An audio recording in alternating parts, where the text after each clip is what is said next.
और इस सब के बीच आपको अहम खबर दे दें कि दिल्ली ट्रांसपोर्ट की 40 बसें कोटा पहुंच चुकी हैं और दिल्ली के 800 तलबा को इनमें वापस लाया जा रहा है। सबसे अहम बात यह कि एक बस पे 20 से ज्यादा तलबा को बैठने की इजाजत नहीं है। वापसी पर सभी तलबा की स्क्रीनिंग होना है। दिल्ली वजीर ट्रांसपोर्ट कैलाश गहलोत का ये बयान सामने आया है।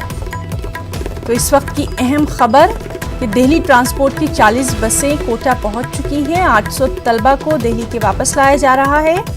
एक बस में 20 स्टूडेंट ही बैठेंगे और वापसी पर सभी की बाकायदा स्क्रीनिंग होगी। और ये तमाम जानकारी दिल्ली वजीर ट्रांसपोर्ट कैलाश गहलोत ने दी है। तो दिल्ली ट्रांसपोर्ट की 40 बसें कोटा पहुंच चुकी हैं, जहां से जो तलबा हैं उनको वापस लाया जा रहा है। दिल्ली के 800 तलबा यहां फंसे हुए थे, इन्हें वापस लाया जा रहा है।